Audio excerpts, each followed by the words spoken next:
इस कार्यक्रम के पुण्यार्चक हैं स्वर्गीय पंडित श्री रतनलाल जी बैनाड़ा की स्मृति में बैनाड़ा उद्योग लिमिटेड, आगरा।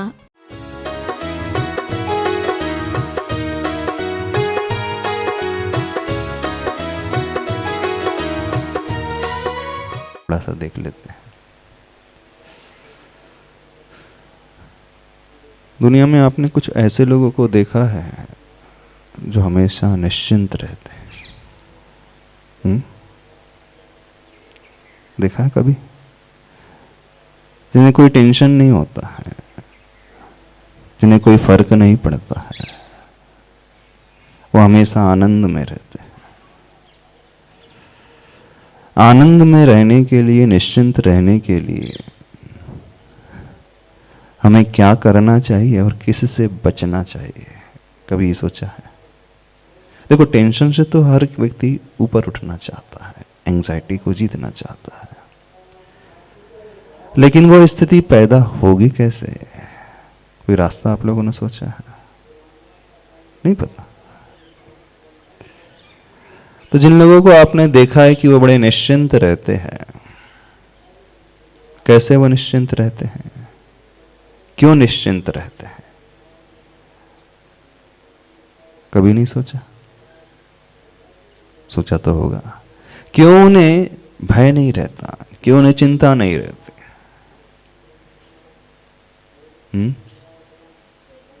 स्टेबल रहते हैं, ठीक है, वो तो स्टेबल है ही, पर रीजन क्या है उसके पीछे?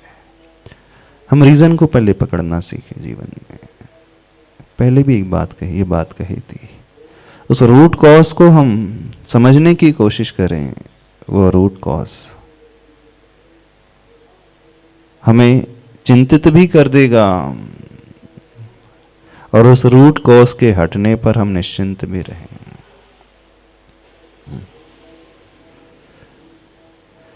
जो हमेशा प्रेजेंट में जीता है, वर्तमान में जीता है, न वो ज्यादा फ्यूचर की चिंता करता है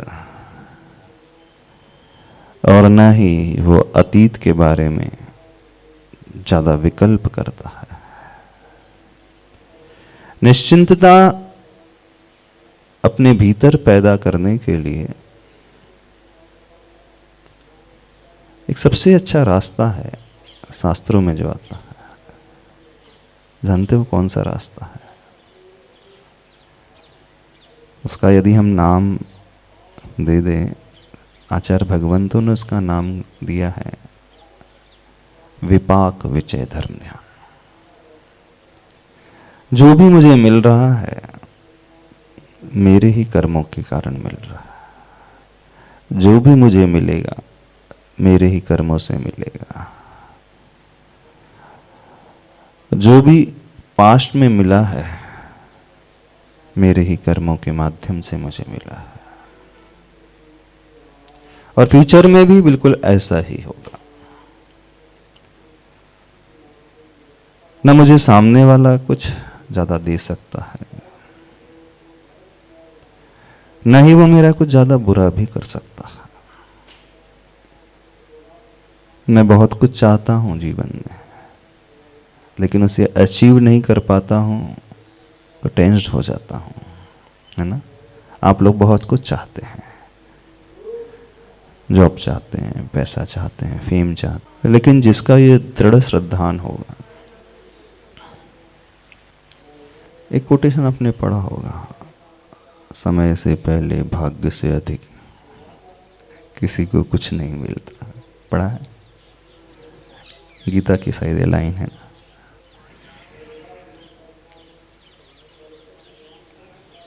जिसका इसमें गहरा विश्वास होता है वो व्यक्ति हमेशा निश्चिंत रहता है। अब इसका अर्थ यह नहीं लगाना कि वो अपनी ड्यूटी को भूल जाता है, कर्तव्य को भूल जाता है, वो पुरुषार्थहीन हो जाता है, ऐसा अर्थ बिल्कुल नहीं लगाना। हम कुछ करेंगे धरेंगे नहीं, जब मिलना होगा मिल जाएगा, क्यों टेंशन ले, इसका ये गलत अर्थ नहीं लगाना। इसे कैसे समझे? मेहनत पूरी करना है, पुरुषार्थ पूरा करना है, डेडिकेशन पूरा लाना है, जिस समय जितना दिया जाना चाहिए, जिस ट्रैक में, जिस फील्ड में, सब कुछ करना और 100% देना अपना। और एक स्टेज आएगी जब फल मिलने की बात आएगी, उस समय इस पंक्ति को लगाना, समय से पहले और भाग्य से अधिक किसी को कुछ होती है जब हम इस विपाक विचय धर्म ध्यान को भूल जाते हैं, अथवा हमारी श्रद्धा हमारे कर्मों में कम होने लगती है। हमने जो किया है उसे हमें भोगना ही पड़ेगा, इसके प्रति हमारा विश्वास जब डगमगाने लगता है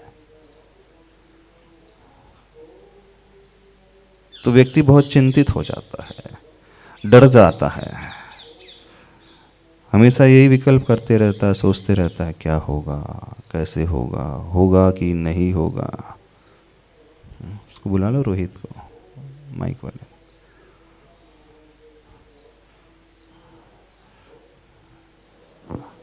जब आप पढ़ाई करते हो, एग्ज़ाम तक हार्ड वर्क करना है, उसके बाद भूल जाना है, जो होगा सो देखेंगे। उसे ऐसा लगाना, पहले मत लगा लेना जो होगा सो देखेंगे तो अपन पढ़ना ही छोड़ दे। गलती यही हो जाती है।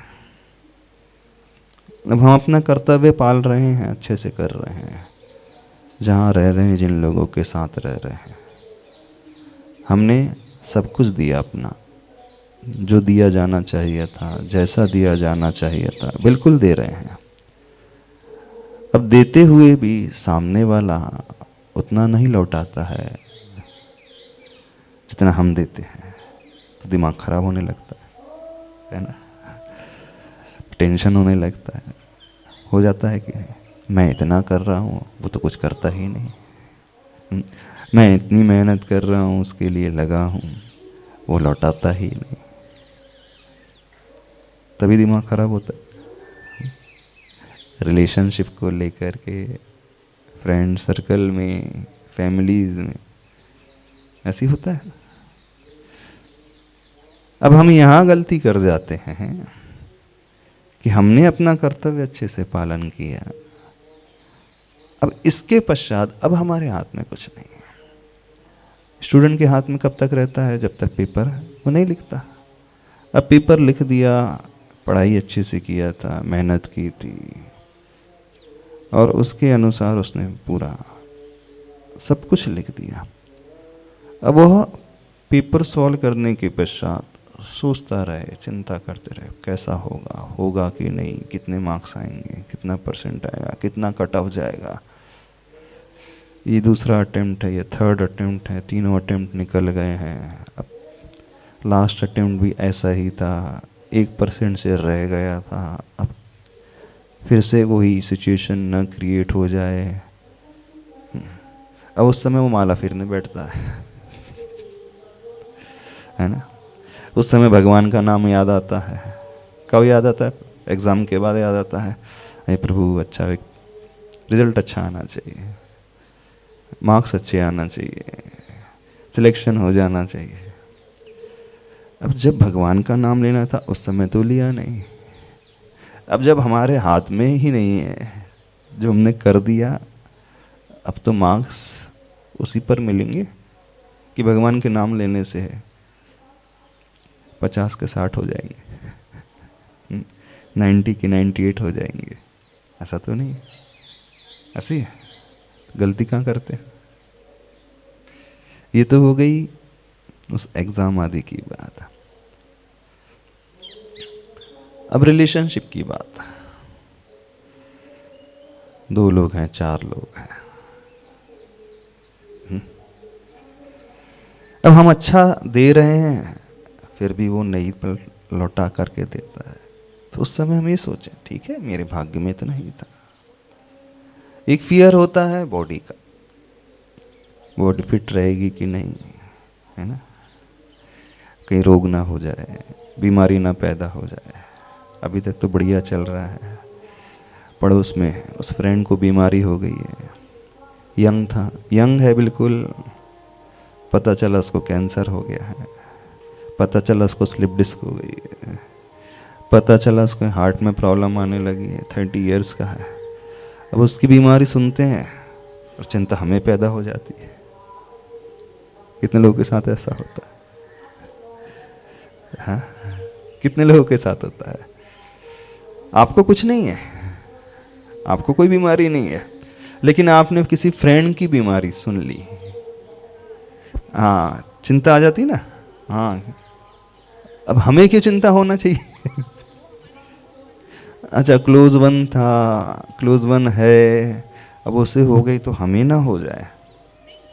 हाँ, देन उन्हें को क्यों हो गई, इसकी चिंता नहीं होती है, चिंता इसकी होती है अब हमें ना हो जाए, इसकी होती। सुनो, अब थोड़ा सा जो फियर होता है ना, भय जो होता है, देखो वो भी सेम एज की थी, मैं भी उसी एज की हूँ, सेम क्लास में, सब कुछ बढ़िया, कल तक तो फर्स्ट क्लास थे, अचानक क्या हो गया?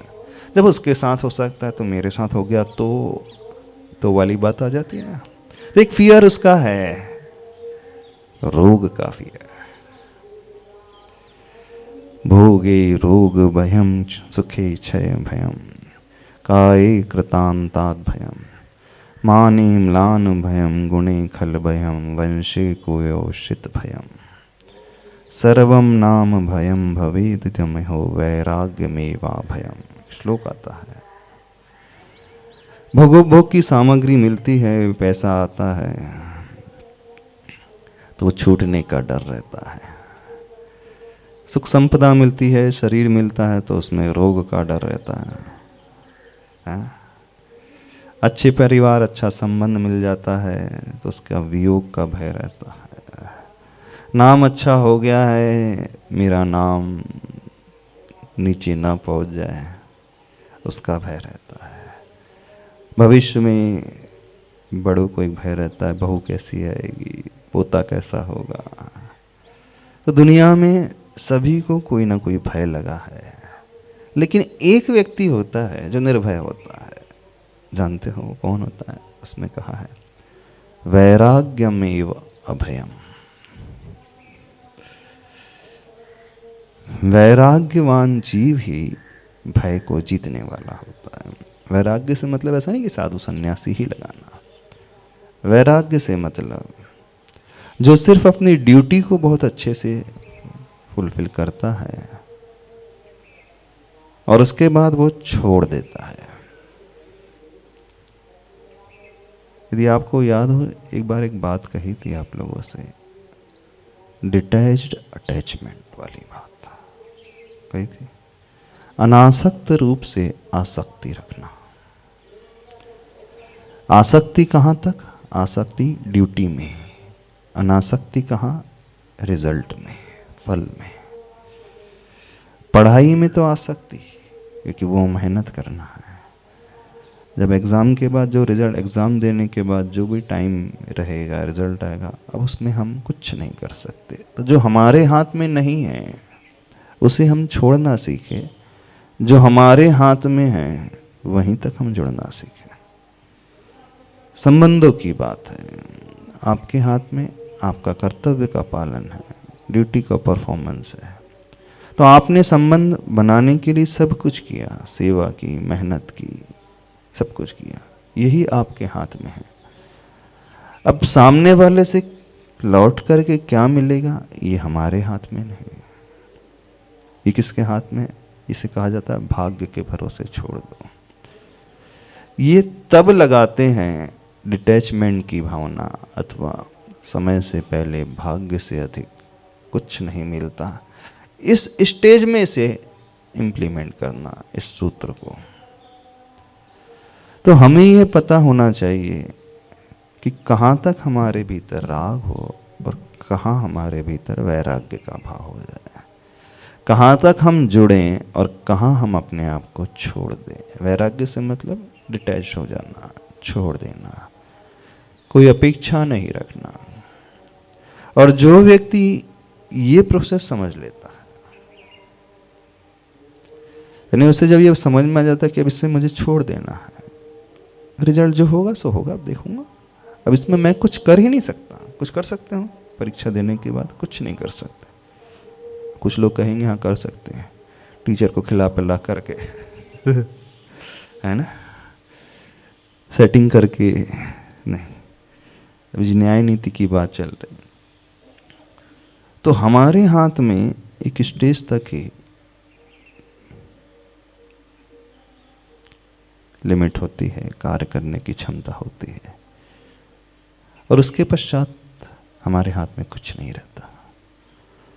अब जो हमारे हाथ में नहीं है तो फिर उसे शास्त्र कहते हैं, आगम कहता है कि अपने कर्म के उदय पर छोड़ देना चाहिए। ये मेरे कर्म का उदय है, मेरे कर्म का विपाक है। अब मैंने जैसे पूर्व में किया होगा उसी के अनुसार मुझे फल मिलेगा, उसी के अनुसार मुझे लौट करके सामने वाला लौटा करके देगा। अब जिसका इस पर विश्वास रहता वो व्यक्ति हमेशा निश्चिंत रहता है, निर्भय रहता है, डर से ऊपर उठा हुआ रहता है। वह व्यक्ति हमेशा आनंद में जीता है, निर्विकल्प होकर के रहता है, प्रसन्न होकर के बड़ा आराम से। वही व्यक्ति यूं कहें वर्तमान में जीने वाला होता है। थोड़ी कठिन बात कर रहे हैं आपसे, कठिन नहीं है, रास्ता समझो। हमारी चिंता का, हमारे भय का कारण वो है जो अटैचमेंट को हम उस लिमिट के बाद तक लेकर के जाते हैं। समझना, हमारी लाइन यहाँ तक थी, लेकिन अब हमने उस लाइन को क्रॉस कर दिया और आगे तक वो राग का भाव लेकर के, अटैचमेंट का भाव, आसक्ति का भाव, अपेक्षा का भाव रख लिया। और जैसे ही लिमिट क्रॉस होगी वो नियम से कुछ ना कुछ उल्टा पुल्टी करेगी, और वहीं व्यक्ति भयभीत होना, चिंतित होना शुरू कर देता है लाइफ में। वहीं इसके भीतर टेंशन होना, पैदा होना शुरू हो जाता है। समझ में आ रही बात? अब आपको कि सुनने में तो बड़ा अच्छा लगता है ना? हमें समझ में तो आ रहा है कि यहाँ तक मुझे जुड़ना है और यहाँ मुझे छोड़ना है, लेकिन जब हम यहाँ तक जुड़ते हैं तो वो छोड़ने वाली बात तो गायब ही हो जाती बीच में। छोड़ने वाली बात रहती है, क्या वो हमारे कंट्रोल में रहता है कि नहीं रहता? नहीं रहता। तो किसके कंट्रोल में रहता है? किसके कंट्रोल में रहता है जब हमारे कंट्रोल में नहीं रहता?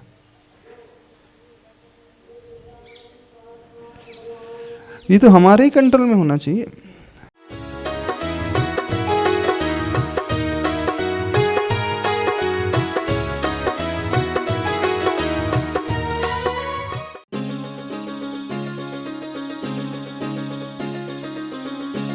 इस कार्यक्रम के पुण्यार्चक थे स्वर्गीय पंडित श्री रतनलाल जी बेनाड़ा की स्मृति में बेनाड़ा उद्योग लिमिटेड, आगरा।